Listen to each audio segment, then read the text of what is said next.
Y yo he querido titular el mensaje de esta noche, La fe que transforma.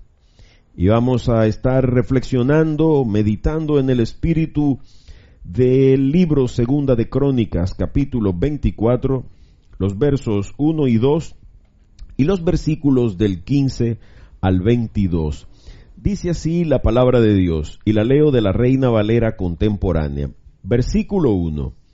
Joás tenía 7 años cuando comenzó a reinar, y reinó en Jerusalén 40 años.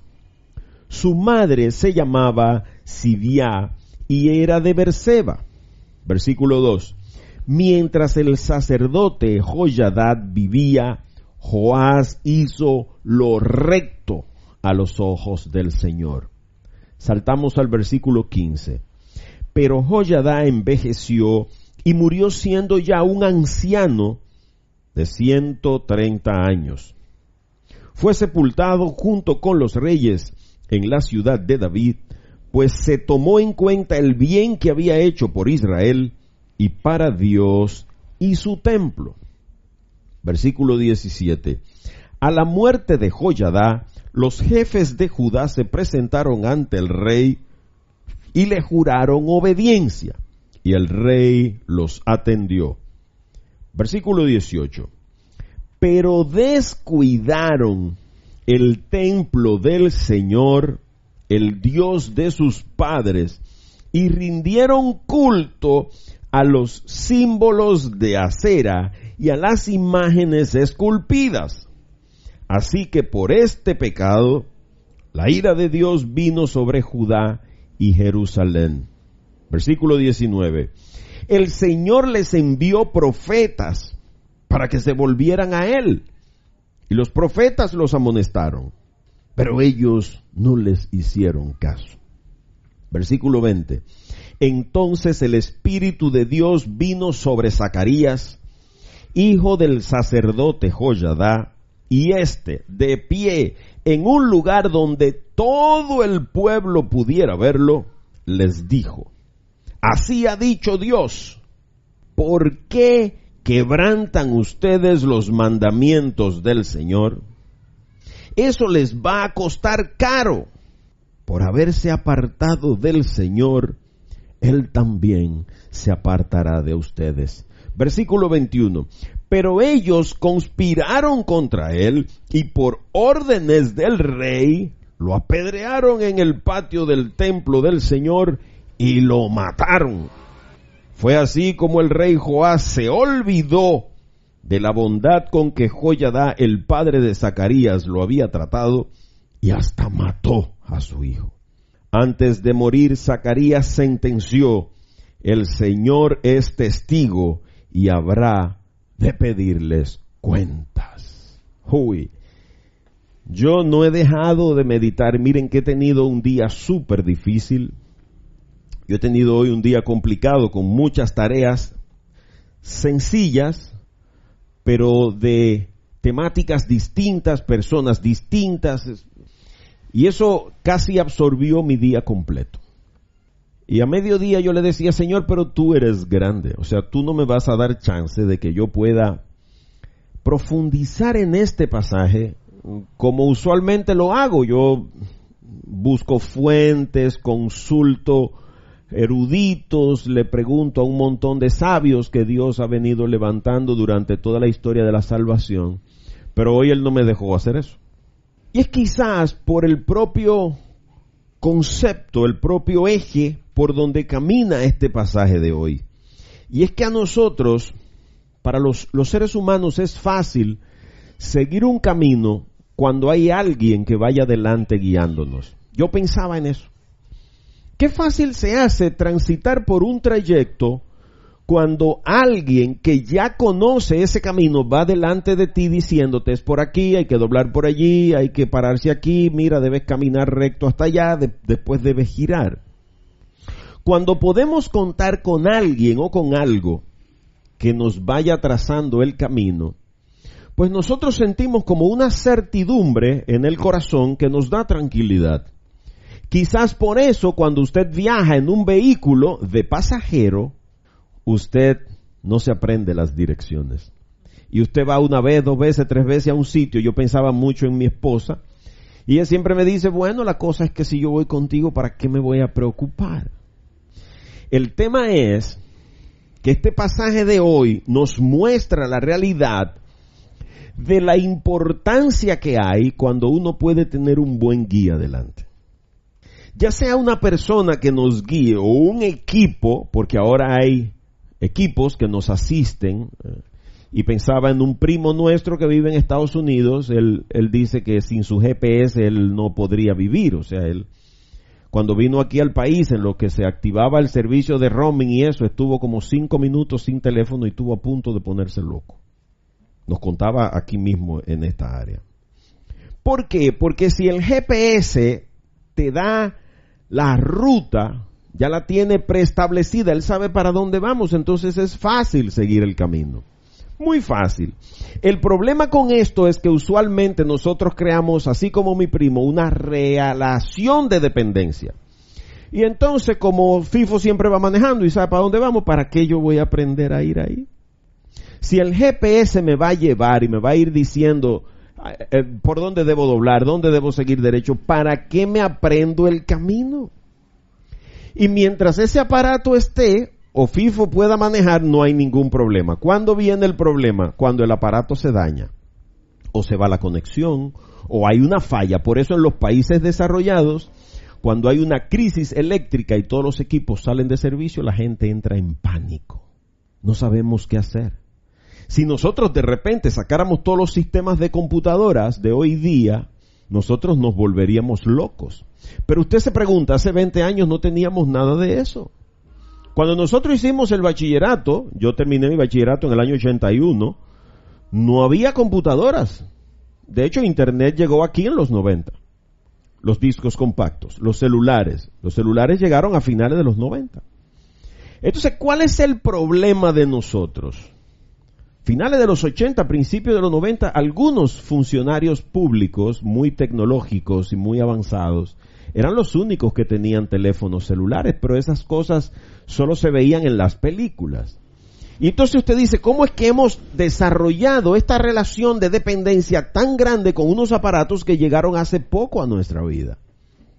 Lo curioso de esto es que la palabra de Dios está en nuestros hogares hace mucho tiempo, que es el GPS de Dios.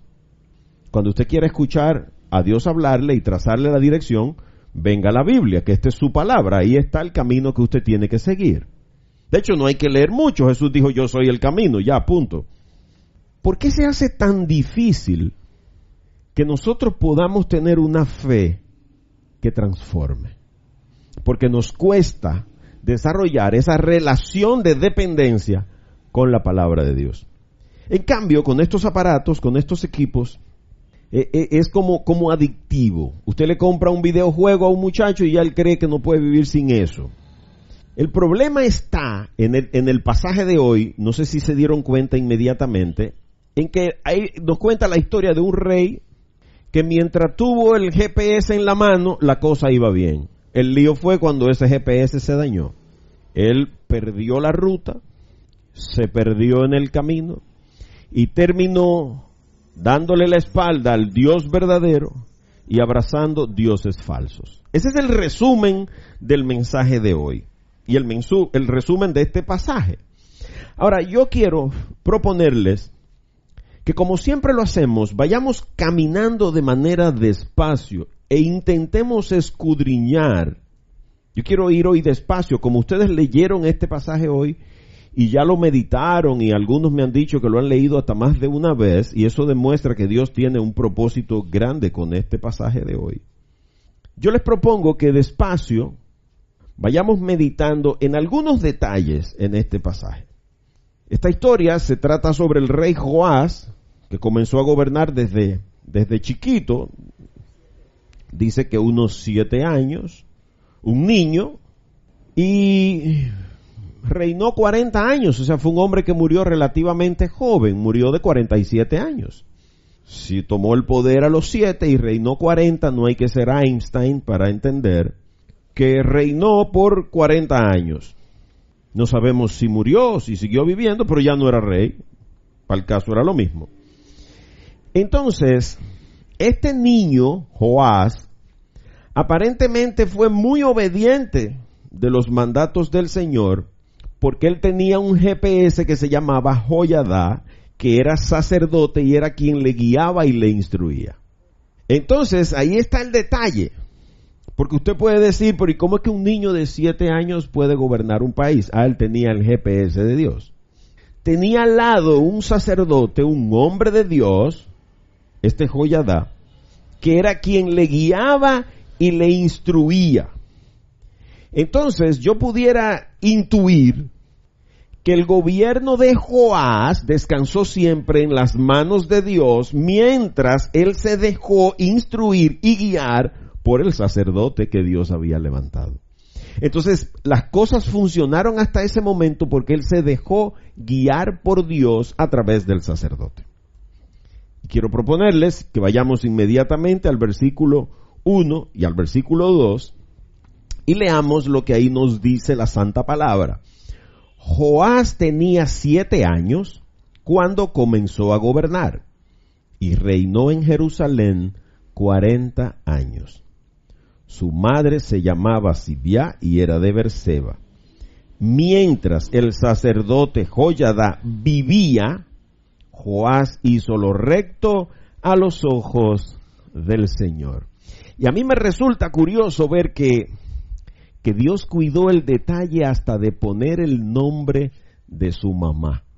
Y yo le preguntaba, Señor, ¿y qué pinta la madre de este rey en este contexto? ¿Qué es lo que significa eso ahí? Que él no le hacía caso a su madre. Él le hacía caso a la voz de Dios que le llegaba a través del sacerdote Joyadá. Ese era el que lo guiaba y lo instruía. Si tú observas con cuidado el versículo 2, comienza a decir, el versículo 2 dice, mientras el sacerdote Joyadá vivía. Mientras. Eso significa que hay una limitación de tiempo. Mientras. Que eso se acabó en un momento. ¿Cuándo? Cuando el sacerdote dejó de vivir. Porque lo que él hacía, lo hacía mientras el sacerdote vivía. Eso es importante, esa palabra mientras, con el que comienza el versículo 2. Significa que cuando el sacerdote desapareció, las cosas definitivamente cambiaron. Y yo quiero que ustedes mediten, ¿qué pasará con las ovejas si el pastor desaparece? ¿No deberían estar las ovejas en condición de saber a dónde está el pasto, a dónde está el río, a dónde está la cueva donde debemos descansar en las noches, a qué hora salir a buscar el pasto fresco? ¿No deberíamos las ovejas ir aprendiendo eso? ¿O vamos a depender siempre de un pastor para la relación personal con Dios? Quiero que lo meditemos despacio porque nosotros nos estamos preparando para entrar en esa santa celebración a final de este mes. Y esto no se trata de predicar bonito. Se trata de cultivar una fe que transforme.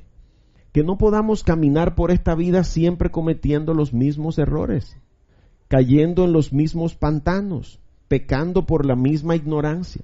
O sea, nuestra realidad humana quizás pueda ser esa, pero nuestra realidad espiritual no. A nivel espiritual nosotros tenemos que ir cultivando eso. Y es que parte del trabajo del pastor, y lo vemos aquí en este sacerdote Joyadá, es ayudar a construir la relación de la oveja con el dueño de la oveja. La relación no se da entre Dios y la oveja directamente. Él siempre tiene en medio un pastor. Pero la intención última es que los creyentes podamos cultivar una relación personal, privada, directa con Dios. Si no estamos haciendo eso, estamos perdiendo el tiempo. Y esto nosotros lo podemos ver muy claramente. Ese es el trabajo del pastor. El trabajo del pastor es llevar las ovejas a los pies del maestro. Buscar las ovejas que andan sueltas en el campo y llevársela al dueño de las ovejas, que es nuestro Dios. Jesús dijo, yo soy el buen pastor. Yo soy el pastor. A los que nos ha tocado la tarea de predicar su palabra, de algún modo guiar un grupo en el conocimiento de la palabra de Dios, lo que nos toca es ponerlos en contacto con el Padre, de tal suerte que usted, que viene aquí 1 hora los jueves a escuchar este mensaje, pueda pasar el resto de la semana hasta el próximo jueves cultivando esa relación. Y fíjate si esto es importante para Dios, que cuando Jesús, en el proceso de redimir a Pedro, Juan, en su evangelio, en el capítulo 21, los versos del 15 al 17, encontramos ahí 3 versículos, del 15 al 17. Y en 3 versículos, 3 veces, Dios le reitera a Pedro, cuida mis ovejas. Escuchen Juan 21, del 15 al 17. Cuando terminaron de comer, Jesús le dijo a Simón Pedro, Simón, hijo de Jonás, ¿me amas más que estos? Le respondió, sí, Señor, tú sabes que te quiero. Él le dijo, apacienta mis corderos. Versículo 16, volvió a decirle por segunda vez, Simón, hijo de Jonás, ¿me amas? Pedro le respondió, sí, Señor, tú sabes que te quiero. Le dijo Jesús, pastorea mis ovejas. Versículo 17, y la tercera vez le dijo, Simón, hijo de Jonás, ¿me quieres? Pedro se entristeció de que la tercera vez le dijera, ¿me quieres? Porque las 2 veces anteriores le había dicho, ¿me amas? Y Pedro le había dicho, sí, yo te quiero. O sea que entre el amor de Jesús y el de Pedro había una diferencia. Pero ahora Jesús, para indicarle su error, le preguntó, Pedro, ¿tú me quieres? Entonces Pedro entendió a dónde era que estaba metiendo la pataza. Y le respondió, Señor, tú lo sabes todo. Tú sabes que te quiero. Jesús le dijo, apacienta mis ovejas. 3 veces Jesús le reitera a Pedro que las ovejas son de él, no de Pedro. Esto nos habla claramente a nosotros de cuál es el trabajo del pastor. ¿Cuál es el trabajo? Apacentar los corderos, pastorearlo y apacentar. 3 veces se lo dijo, 3 versículos, 3 veces. Es la manera didáctica de Jesús de repitiéndote un mensaje de tal suerte que tu cerebro tenga la oportunidad de grabarlo. 3 veces se lo dijo. Apacentarlas, llevarla a un lugar donde ellas puedan descansar, que haya hierba suficiente, agua fresca, pura, que no hayan animales que puedan poner en peligro la integridad física de las ovejas del Señor. Proteger el rebaño. Esas son las tareas del pastor.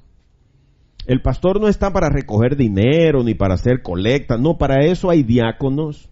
Cuando a Pedro le dijeron, fundando la iglesia primitiva, mira, las mujeres de Israel están tocando más que las mujeres de los gentiles. No, nosotros no estamos para administrar dinero ni para repartir comida. Miren, búsquense ustedes 2 o 3 hombres íntegros, probados, y nómbrelo ahí es donde sale Esteban. Esteban era de ese grupo de hombres fieles que administraban los bienes materiales, los recursos económicos, para repartirlos a las familias acorde a la necesidad de cada familia. Lo que significa que el pastor no está para bregar con eso. Por eso a mí me hace gracia cuando yo veo en la televisión una serie de pastores que están más enfocados en las ofrendas que en pastorear a las ovejas. Que yo veo que están más pendientes del diezmo y de lo que hay que dar y de la urna y de la cosa y de la siembra que de apacentar a las ovejas. Y las ovejas están con hambre, están como sin pastor, y esas eran las ovejas que a Jesús le tocaban el corazón. Pero yo veo pastores que como que no están en eso, quieren predicar un mensaje de la Biblia que le resulte agradable a las ovejas, no como Dios lo ha escrito. El fin último, lo que al final Jesús desea, que es lo que debe ocurrir, es que cada oveja se pueda relacionar con Él.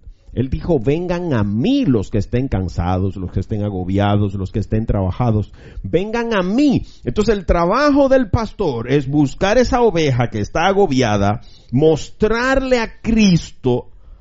¿Cómo se lo va a mostrar? A través de su palabra y a través de su testimonio de vida. Una vida coherente con lo que Dios ha dicho. Y entonces cuando ese pastor deja esa oveja en las manos del maestro, el pastor se puede ir tranquilo a orar por esa oveja para que Jesús trabaje su corazón. Y esa es la intención. El fin último es que cada oveja pueda orar sola. Y es verdad que la oración comunitaria es importante, pero usted en su vida personal tiene que cultivar su propia vida de oración. Usted tiene que tener un momento sagrado en el que usted cae a los pies de Dios para escucharlo, para consultarlo. Señor, yo quiero comprar una casa, yo quiero comprar un carro, yo tengo que estudiar una carrera, yo tengo que mudarme, yo tengo que... ¿Qué hago, Señor? Muéstrame.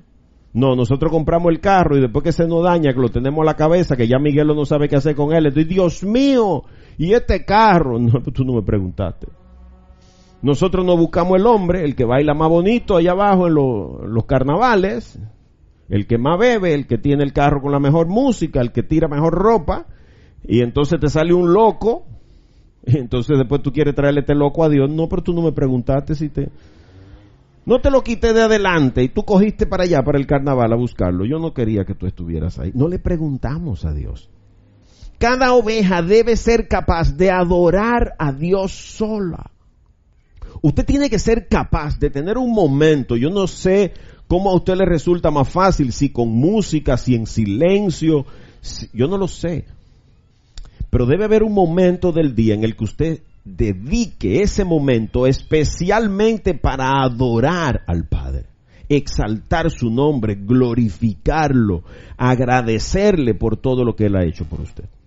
Usted debe ser capaz de estudiar solo la Biblia, de usted tener ese momento en el que usted quizás toma su devocional, toma su Biblia, toma su libreta de apunte y usted se sienta con el Espíritu Santo ahí a escudriñar la palabra. Usted solo. Porque a lo mejor lo que Dios me dice a mí no es lo que usted necesita que le digan. Quizás usted y yo estamos viviendo momentos distintos y Dios necesita revelarnos cosas distintas. Todas las ovejas no comen la misma cantidad ni a la misma hora. Una oveja debe estar en condición de predicar sola. Predicar. Porque Jesús dijo, vayan y prediquen, que yo lo que quiero es discípulos, yo no quiero reyes encaramados arriba de mí, ni corona, no, yo quiero discípulos que vayan por el mundo y prediquen mi evangelio.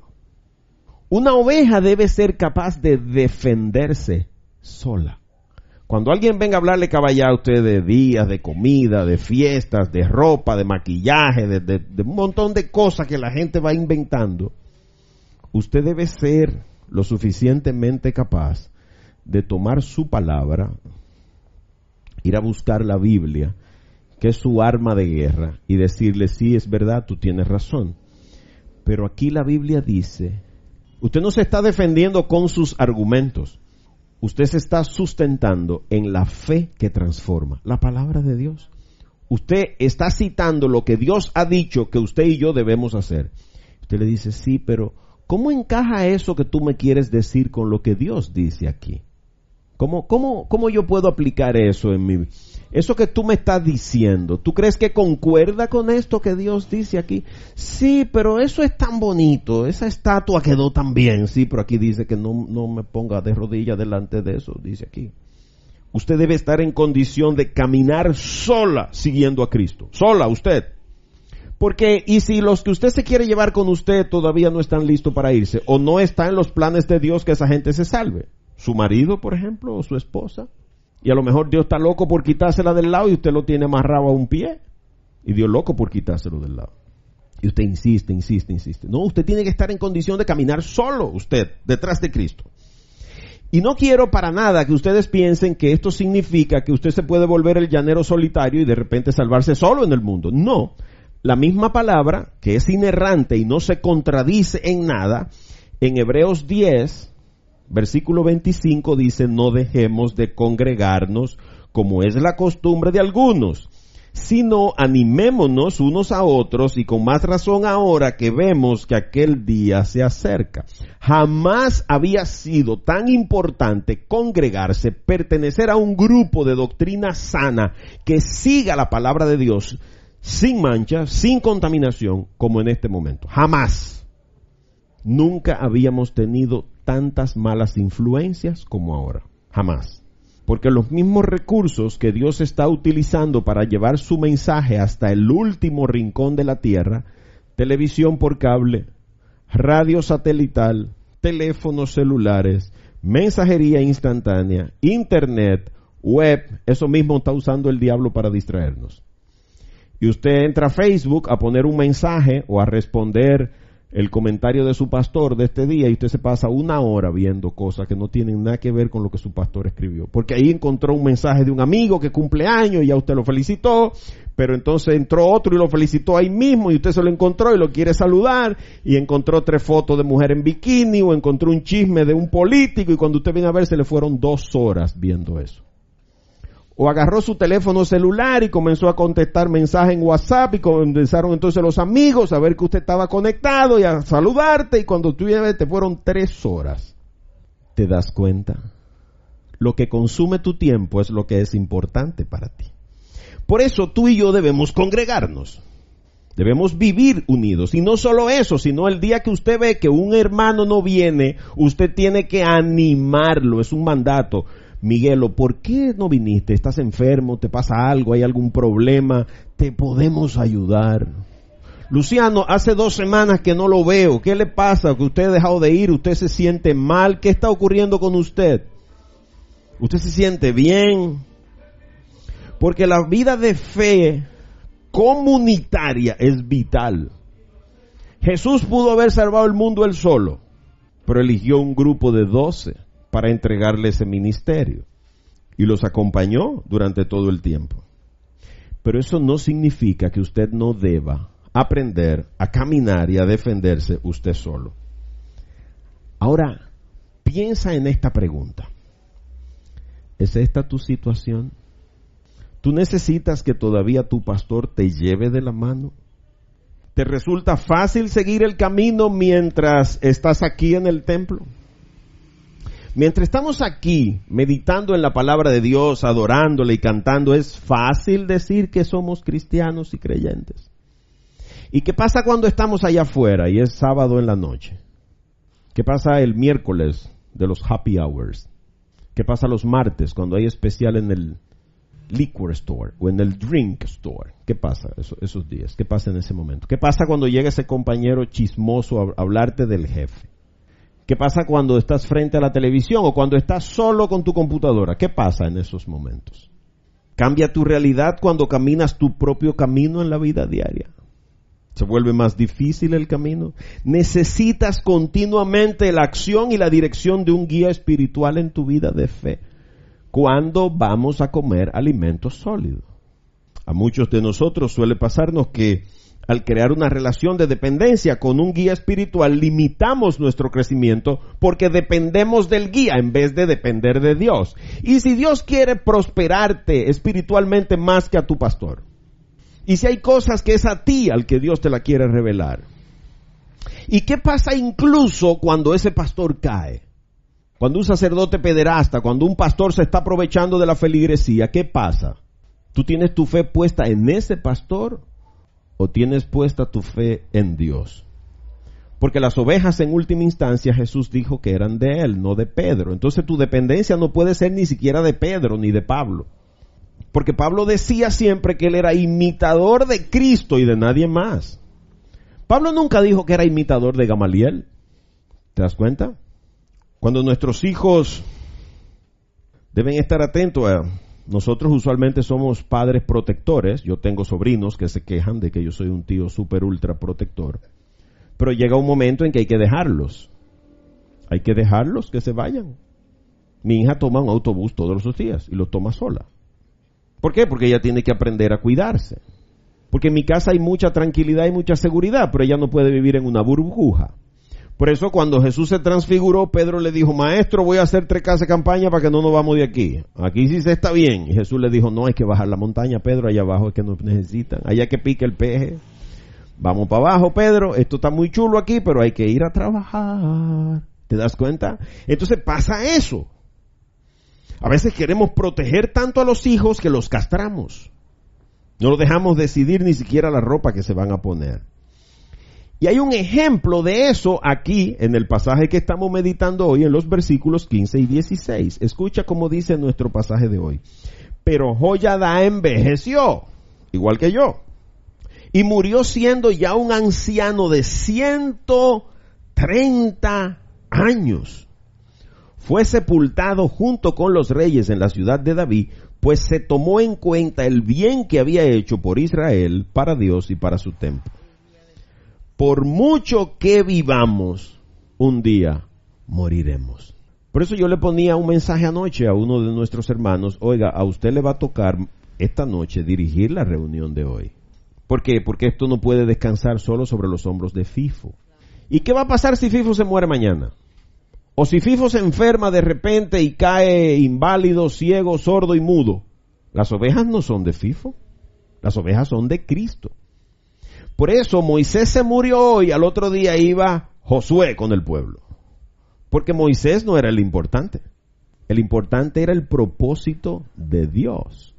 ¿Te das cuenta? Entonces necesitamos levantar un liderazgo. Y este tiene que ser el año en que cada uno de ustedes pueda pedirle a Dios que le revele el propósito. O usted va a estar sentado ahí la vida entera bostezando como hipopótamo, bebiendo leche espiritual, y sí, verdad, mira, yo leí ese pasaje, hoy yo no había pensado en nada de eso que FIFO dijo, ¿y cómo que este tipo llega a eso? Ajá, ¿usted se va a pasar la vida en eso? ¿Cuándo va a estar usted aquí? Porque hay personas a las que FIFO no le puede ir a predicar, que es a usted que le toca, es a usted al que Dios va a mandar. Porque Moisés no quería ir él, y puso todos los pretextos del mundo. Jonás tampoco quería ir. Y Dios le dijo, es usted el que va. Y es mejor que vaya por tu voluntad, porque si no te manda un submarino que te lleve a donde es. Y se lo mandó a Jonás. Observa que este hombre de Dios fue muy fructífero. Por eso lo enterraron junto con los reyes. No es porque era sacerdote, es porque se tomó en cuenta el bien que había hecho. ¿Por quién? Por el pueblo de Israel. ¿Y cómo él hizo eso? Porque él pensaba en Dios y en su templo. El templo era el símbolo máximo del lugar sagrado. Eso cambió. Entonces este fue un hombre que dio fruto y en primer lugar tomó en cuenta el bien que ha hecho por Israel. Ahora, ¿a cuántas de esas ovejas de Israel usted le habla de Dios al día? Porque ya no se trata solo del pueblo de Israel. Ahora hay que hablarle a los gentiles también, que somos usted y yo. En segundo lugar, este sacerdote tomó en cuenta su relación con Dios. No se descuidó en su relación con Dios. Y en tercer lugar, tomó en cuenta su trabajo sacerdotal en el templo. Bajo el nuevo pacto, usted y yo somos sacerdotes, somos profetas y reyes. Y no es profeta para usted estar diciendo, el Señor me está diciendo que te tiene un hombre de esta y que va a venir a esta iglesia con muchísimo dinero. No, es para que profetice esto que está aquí escrito. Este hombre transmitía al rey Joás el mensaje de Dios. Usted tiene el mensaje de Dios escrito aquí en la Biblia. Es el que usted tiene que transmitir. Usted quiere ser profeta, predique la palabra de Dios. Lamentablemente este hombre, dice el versículo 15, envejeció y se murió. ¿Qué clases de hijos va a dejar usted cuando se muera? ¿Inválidos? ¿Castrados? ¿Inútiles? ¿Tarados mentales que no pueden pensar por sí mismos? ¿No pueden decidir? ¿Todo es papi?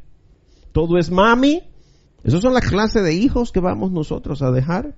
Porque nos vamos a morir. Gústete o no, de este mundo nadie saldrá vivo. No sé si no te gusta la idea, pero es el diseño de Dios. Él dijo, para llegar a mí hay que atravesar la muerte. Yo no sé si no te gusta. Por eso debemos construir un liderazgo sustitutivo. Debemos construirlo. Aunque hay viejos que no quieren soltar la antorcha, No la quieren soltar. Ven que tú estás cansado. No, déjame y la cosa derritiéndose y quemándole los brazos y la espalda. Y el mismo Jesús le dijo, Pedro, aprovéchate ahora que tú te puedes cambiar solo, que va a llegar un día en que te van a cambiar y te van a llevar hasta para donde tú no quieras te van a llevar, Pedro. Hay que levantar un liderazgo. Por eso debemos fomentar la individualidad dentro de la globalidad. Dentro del pueblo de Dios, usted tiene que descubrir cuál es su rol. ¿Para qué Dios lo trajo a este mundo?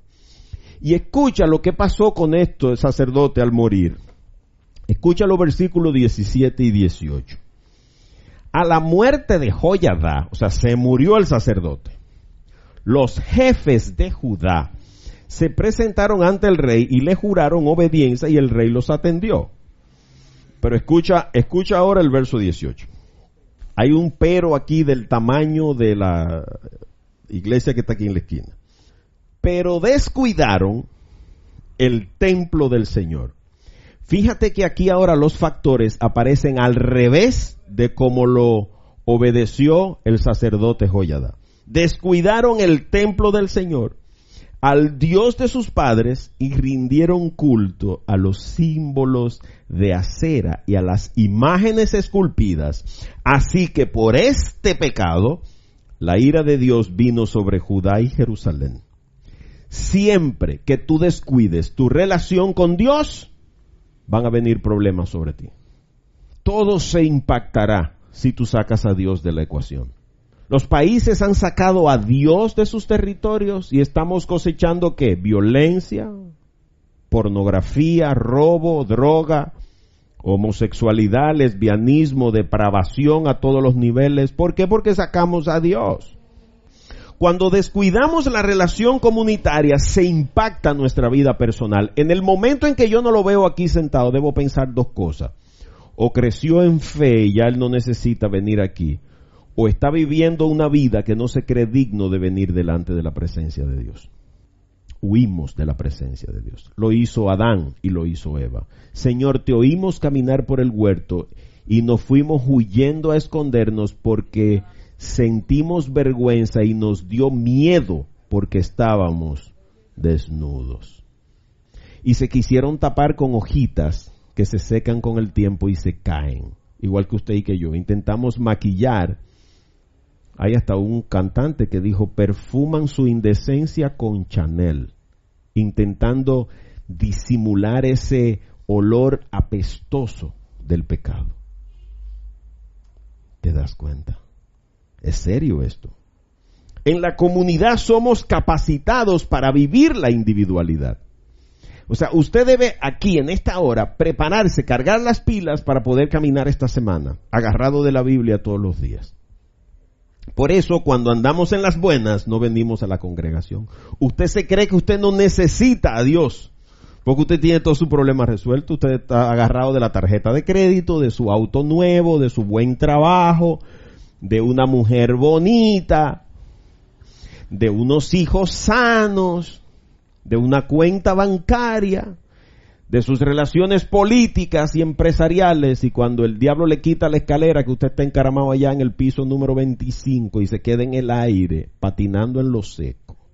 Y entonces, es en ese momento que usted se cree demasiado grande, que usted deja de congregarse, deja de orar, y hace lo mismo que hicieron esta gente. Se murió el sacerdote, el jefe del templo. Ahora yo voy a solicitar ese puesto, el del jefe. Porque tú lo que quieres es ser jefe, pero no quieres la responsabilidad. Pero la sabiduría popular dice que el que acepta el cargo, acepta la carga. El problema es que nosotros solo queremos las bendiciones de Dios, pero no queremos obediencia. No queremos eso. Por eso le reclamamos las promesas a Dios, donde tú dices que el pan nunca me faltará. Y cuando tú le dices, Señor, reclámame, porque yo quiero que tú me perdones, pero mira, he perdonado a todo el que me ha ofendido. ¿Por qué tú no lees esa parte de la Escritura también? Le dice, Señor, esa viuda a la que tú le dijiste que la botella de aceite no se le iba a vaciar jamás, ni su cubeta de harina se iba a vaciar. ¿Qué hizo ella? Ella le dio el único chin de harina que había a tu mensajero, porque ella confió en tu promesa. Esa mujer te obedeció. Uy, esa parte de la Biblia no le gusta a nadie. El diablo siempre nos acechará y no desperdiciará ninguna oportunidad. Mira una muestra de la misericordia infinita de Dios. Este pueblo ahora se apartó de Dios, se apartó del templo y comenzó a adorar cosas por allá, dioses falsos, estatuas, imágenes y toda esa cosa. Dios tenía la posibilidad y tiene la autoridad y el derecho, porque este pueblo había desobedecido, de mandarle un rayo ahí mismo y fulminarlo. No, pero Dios no hace eso. Si Dios hiciera eso, ninguno de nosotros estuviéramos esta noche aquí. Nos hubiera fulminado a todos. Pero escucha la manifiesta misericordia de Dios en los versículos 19 y 20. El Señor les envió profetas. ¿Para qué? ¿Para qué se los mandó? Para que se volvieran a Él. Y los profetas los amonestaron, pero ellos no le hicieron caso. Versículo 20. Entonces el Espíritu de Dios vino sobre Zacarías, hijo del sacerdote Joyadá, y de pie en un lugar donde todo el pueblo pudiera verlo, para que nadie alegara ignorancia, les dijo: así ha dicho el Señor, ¿por qué quebrantan ustedes los mandamientos del Señor?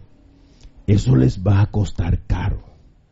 Por haberse apartado del Señor, Él también se apartará de ustedes. Eso es demasiado caro. Vivir fuera de la presencia de Dios, vivir sin la cobertura de Dios, vivir sin el cerco protector de Dios, es lo más caro. Lo mejor no es tener un buen seguro médico, es no enfermarse. Y el que las enfermedades no lleguen a ti, lo resuelve Dios. Los seguros de una vez te dicen: ay no, el cáncer no lo cubren los seguros, esas terapias son carísimas, tú eres loco, tienen que pagar tanto de diferencia. Dios mandó profetas. Y la intención de Dios con esos profetas es que el pueblo se volviera a Él. Que estos profetas le explicaran y que ellos comprendieran. Pero ellos no le hicieron caso. Estaban distraídos con la televisión. Tenían una televisión inteligente. Tenían un Smart TV, que ya no había que usar el control, sino simplemente mover las manos. Estaban distraídos con su nuevo teléfono inteligente. Ahora hay que decirlo todo en inglés. Fíjate que los profetas no fueron negligentes, los profetas hicieron su trabajo. Los amonestaron, le llamaron la atención. Pero venga acá, Fifu, ¿qué es lo que usted se ha llegado a creer? Que usted se olvidó que Dios ha dicho. Eso le dijeron los profetas, pero ellos no le hicieron caso. Porque estaban encumbrados, ya eran jefes, se había muerto el sacerdote. Entonces mira lo que hizo Dios. Dios no se quedó así. No le hicieron caso a los profetas. Ya Dios tenía razón de mandarle un rayo y fulminarlo a todos, pero tampoco lo hizo. Entonces el Espíritu de Dios, o sea, descendió el Espíritu Santo ¿sobre quién? Sobre el hijo del sacerdote que se había muerto, Zacarías. Y entonces ese que era el hijo, bueno, déjame ver, a lo mejor si levanta un sacerdote ahora, a lo mejor le hacen caso al sacerdote. Y el hijo del sacerdote se puso en un lugar donde todo el pueblo lo viera. Imagínense que se encaramó en un campanario y buscó un disco light de esos equipos de música que hay ahora que se oyen en el pueblo entero. Y les dijo: así ha dicho Dios. Eso significa que Zacarías, inspirado por el Espíritu Santo, no estaba hablando sus palabras, estaba transmitiendo un mensaje directo de Dios. ¿Qué significa eso en el día de hoy? Tomó la Biblia y les dijo: Dios ha dicho. Y él no le dijo mucho, él nada más le preguntó: ¿por qué quebrantan lo que Dios ha dicho? Y esa es la pregunta que tú y yo debemos hacernos siempre. Cuando tú haces algo, tú te preguntas: ¿quebranto algo yo en algún momento con esto? ¿Algún mandamiento? ¿Alguna disposición de Dios? ¿Ofendo a Dios?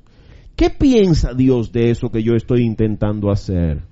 ¿Cómo Dios ve esto que a mí me gusta tanto? Cuando nos apartamos de Dios, Él se aparta de nosotros. Y ahí es donde está el peligro. Porque es que Dios es muy respetuoso. Él no puede convivir con el pecado. Usted abrazó el pecado, Él se va. Por eso usted y yo debemos tratar por todos los medios de no entristecer al Espíritu Santo, para que Él no se aparte de nosotros. Porque cuando el Espíritu Santo se va, entonces usted queda a merced del enemigo. Es como cuando usted anda con su hijo es muy difícil que sus amiguitos quieran brincarle arriba porque anda con papá. ¿Te das cuenta? Pero ¿qué le dicen los muchachitos? No te apures que mañana nos vemos en la escuela, que allá papá no está. ¿Tú ves la diferencia? Entonces, por eso es que tú y yo no debemos olvidar nunca que Dios es respetuoso. Si a ti no te interesa relacionarse con Él, Él se aparta, Él no te va a empujar la puerta. El Espíritu Santo se aparta de nosotros. El lío viene en que sin el componente del Espíritu Santo, tú y yo jamás comprenderemos la revelación de Dios. Fíjate que el versículo 20 dice, entonces el Espíritu de Dios vino sobre Zacarías. Si no es Dios quien nos guía, quien nos inspira, quien nos da su sabiduría, su inteligencia, su discernimiento, tú no vas a poder distinguir el bien del mal. Y tú vas a decir, bueno, pero eso todo el mundo lo hace.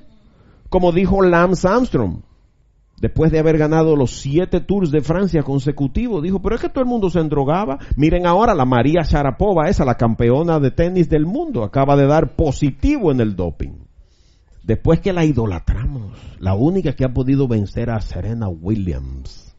Y eso significa que usted no debe ir a adorar esos dioses falsos y perder 2 y 3 horas viendo. Miren, yo le voy a decir algo, para mí es una de mis tenistas favoritas. De hecho, mi sobrino Marcos y yo hablábamos mucho de María Sharapova.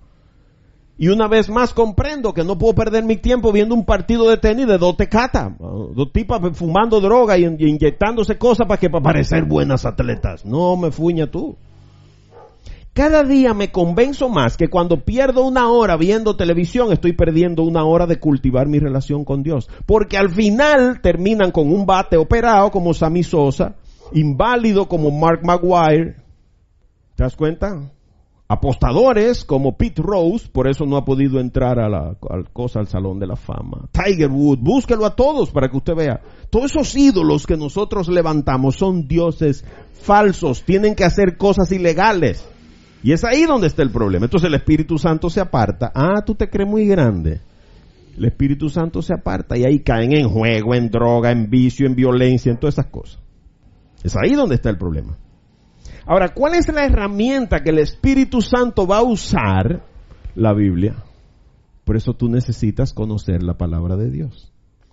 Porque cuando te hagan esa oferta indecorosa, tú sabes que va a ser el Espíritu Santo que está morando en ti. Te va a decir, acuérdate que la Biblia dice. Y tú vas a decir, Señor, es verdad.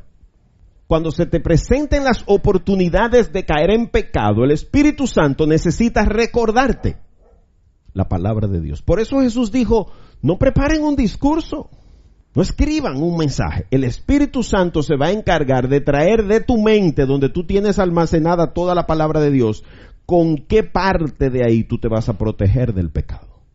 Por eso, aunque a ti te parezca que los versículos se te olvidan, ¿y dónde fue que yo leí esto? Pero yo sé que la Biblia dice que hay unos frutos del Espíritu, sí. Yo lo leí, yo no sé a dónde es, pero sé que hay unos frutos, y esos son los que yo tengo. Después tú te vas a acordar, en Gálatas que habla de eso. En Gálatas. Oye, yo no sé a dónde es, pero yo sé que la Biblia dice que el reino de los cielos no se trata ni de día de guardar, ni de comida, ni de nada de eso. Yo sé que lo dice, yo lo que no me acuerdo dónde es, pero en el ejercicio el Espíritu te va a decir, Romanos 10. Cuando venga alguien a atacarte de esas cosas, te vas a acordar. Oye, pero es verdad, Señor, yo sé que hay una armadura. Y ahí tú dices que la Biblia, la palabra tuya, es la espada con la que yo voy a... yo no sé a dónde... en Efesios. El Espíritu Santo te va a ir acordando todo eso. ¿Te das cuenta? Pero para tú saber eso y el Espíritu Santo poder usarlo, tú tienes que estudiar la Biblia. Esa es tu parte en el proceso. Esa es tu parte. Todavía el tiempo de Matrix no ha llegado, que te van a poner un enchufle aquí atrás y te, Mateo, 10 segundos, recargado, Mateo, sí, ya tú eres más Mateo que Leví. No, oye, yo quiero predicar como Pablo, véndeme un software de Pablo, chúquete una USB por una oreja. Eso no funciona, papo, eso es película. Lo que pasa es que tú crees que esa es la realidad, porque ese es el mundo que el mal ha puesto delante de tus ojos para tenerte embobado. Ahora hay un conflicto en la moda, porque los diseñadores habían dicho que las mujeres tienen que ser unos enquencles que nada más son huesos. ¿A dónde ha llevado eso a las mujeres? A ser anoréxica, bulímica. Entonces ahora ha salido una generación de modelos que son ahora el otro extremo. No le dicen gorda, le dicen de curvas y tallas grandes, porque no le dicen gorda. Mujeres con curvas. Tienen unas curvas, compadre, que hay que montarse en un taxi para darle la vuelta. Entonces ahora hay un conflicto porque el hombre se ha dado cuenta que ¿quién fue que dijo que las gordas son feas? No, entonces son unas caras preciosas. Entonces ahora hay un conflicto porque ahí esas gordas se están cogiendo el mercado. Porque escucharon a Johnny Ventura decir que en el verano te da sombra y en el invierno te calientan.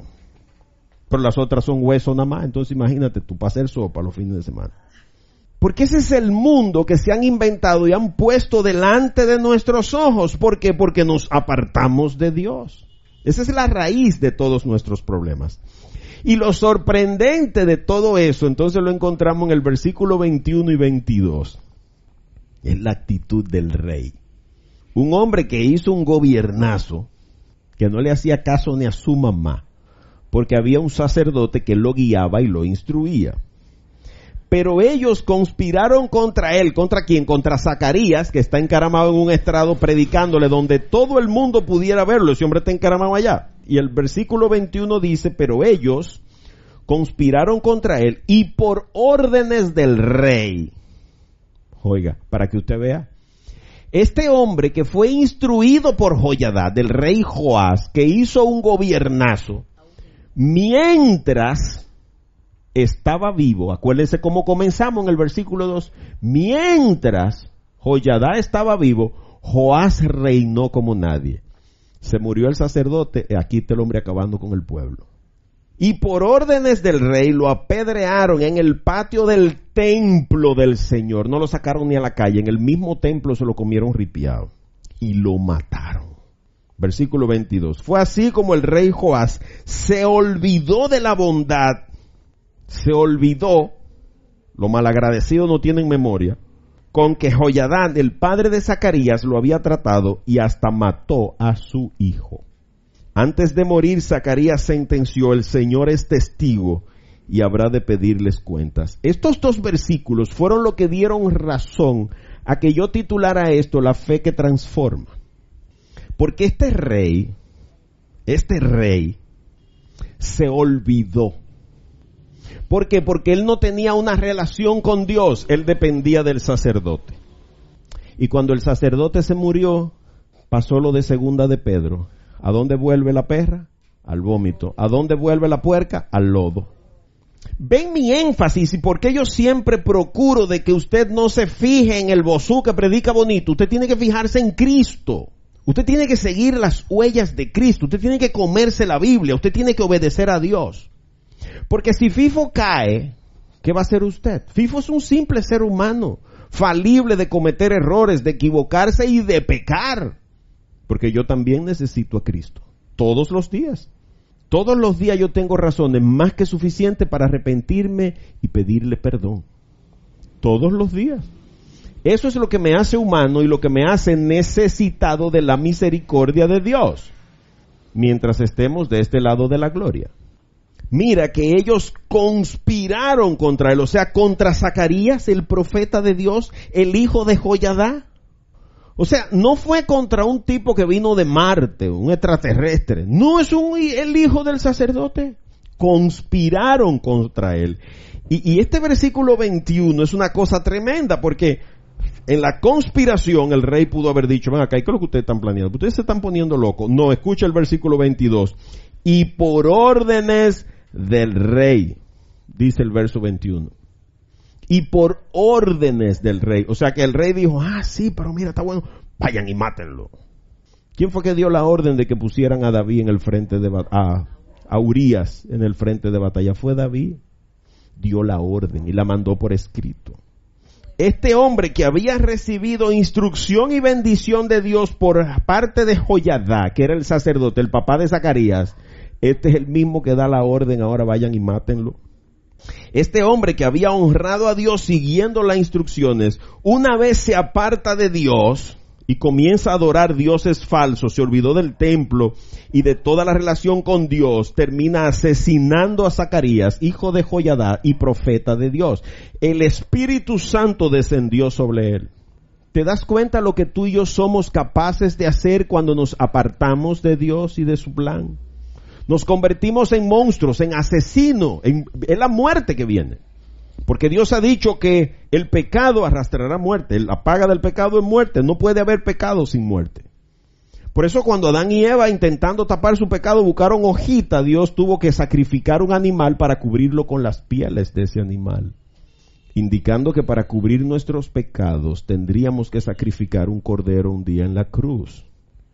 Y observa este detalle, lo ingrato, lo malagradecido de este hombre. Fue así como el rey Joás se olvidó de la bondad. Igual que tú y que yo. A veces olvidamos que Marixa ha estado pasando por un proceso de enfermedad y Dios la ha levantado. Todos los análisis han dado negativo. Y yo le digo a sus hijos, y le digo a mi esposa, digo, oye, pero no se mortifiquen por eso. Por eso un compañero, un hermano, porque estábamos orando por su suegra, la mamá de su esposa, toda esta semana, me dijo, óyeme, ese Salmo 30, wow, yo como que no había meditado en ese Salmo, y en mi confusión llegó ese mensaje tuyo con el Salmo 30, eso me levantó y pude confortar la familia y todo lo demás, y ahí operaron la mujer y ahí está recuperándose. Porque se nos olvida que Dios tiene el poder de levantar, pero se nos olvida agradecerle y honrarle. Se nos olvida. Si te dejó vivo es por algo. Si te hizo el milagro dentro de tu familia es por algo. Abre los ojos ahora y pregúntale, Señor, ¿cómo honro tu nombre? ¿Cómo te obedezco? Pero este hombre se olvidó de la bondad con la que Zacarías lo había tratado y hasta mató a su hijo. Una cosa increíble. Ahora pregúntate, ¿tú y yo estamos desperdiciando ese amor infinito de Dios, su misericordia? ¿Cómo le estamos respondiendo a Dios? Pese a todo lo que has tenido que pasar, Dios te ha mantenido en pie. Hay otros que se han muerto que estaban mejor que tú. Hay otros que tenían más dinero que tú y están quebrados. ¿Y cómo es que tú estás todavía en pie? ¿Cómo le estamos devolviendo esa gratitud a Dios? Y no es que Dios esté esperando nada. Él simplemente espera que tú y yo seamos obedientes. ¿A quién nos parecemos nosotros? ¿Al sacerdote Joiada o al rey Joás? ¿Con quién te identificas? Porque esto no se trata de predicar bonito, se trata de una fe que transforma. Esto no se trata de estar con la Biblia para arriba y para abajo, echando aguaje, porque ahora eso se convierte hasta en un adorno. Y pulsitas que dicen de Jesús, y stickers y calcomanías y un montón de cosas pegadas en los carros. Y camisetas, y pancartas, y todas esas cosas. Pero ¿y el corazón? ¿Cómo está tu alma respecto a Dios? ¿Cómo te comportas cuando vienen las pruebas? Porque el pecado siempre acarreará muerte. Y no importa si es la tuya, cuando el pecado te afecta directamente a ti, cuando tú consumes droga, alcohol, cuando te endeudas, cuando consumes sin límites, o es la muerte de otro cuando nuestro pecado afecta a una tercera persona. Mi pecado puede afectar a mi esposa, a mi hija, a mis padres, a mis hermanas, a mis sobrinos, mi pecado puede afectar a mucha gente. Fíjense que por el pecado de Adán está pagando la humanidad completa. Entonces tú y yo estamos llamados a medir la consecuencia de nuestros actos, porque tus pecados pueden terminar perjudicando a la familia. De hecho, nosotros no sabemos si muchos de los problemas que hemos tenido que enfrentar son conductas pecaminosas que se han venido repitiendo en nuestras familias. Y tú sigues prendiéndole vela a los mismos santos que se la prendía a tu papá, a tu abuela, a tu abuelo, tu tatarabuelo y tu bisabuelo. Y sigue brujeando igualito y creyendo en los sueños y que el demonio te va a dar. Sigue creyendo en esas cosas. Y sigue colgando la misma cruz de cuava y la penque sábila y el vaso de agua para las ánimas y todas esas cosas. ¿Te das cuenta? Siempre que tú y yo nos apartemos de Dios, terminaremos en las garras de Satanás. Siempre. Porque solo hay dos equipos. Jesucristo dijo, si tú no caminas conmigo, caminas en vía contraria, vas con el enemigo. Si conmigo no recoges, desparramas. Si no estás conmigo, estás en mi contra. Es lo que pasó con el rey Joás. Su corazón nunca estuvo con Dios. estaba en una relación de dependencia con un sacerdote que cuando ese hombre desapareció, se perdió. Si se te descarga el GPS, ¿podrás seguir el camino? ¿Tú sabes cómo encontrar las cosas si la energía eléctrica falla? ¿Tú sabes dónde está tu Dios y cómo ir a encontrarte con Él, aunque tú seas la única persona en el mundo? Aunque tu pastor falle. ¿Cuándo vamos a dejar de justificarnos que los sacerdotes son pederastas y que los pastores protestantes son unos corruptos, que solo quieren los diezmos? ¿Cuándo vas a comenzar a cultivar tu propia relación personal con Dios? Yo resumía el escrito en el blog del tema de hoy.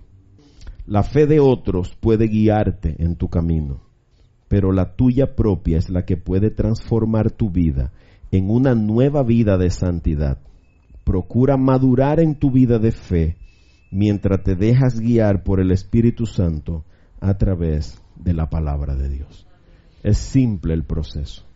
Solo se trata de obediencia. Démosle gracias a nuestro Dios por el mensaje de esta noche, para que nosotros podamos ahora, esa semilla que Él ha sembrado en nosotros, pueda encontrar un suelo fértil, un corazón que pueda obedecer a Dios por encima de todo ser humano. Oremos al Padre.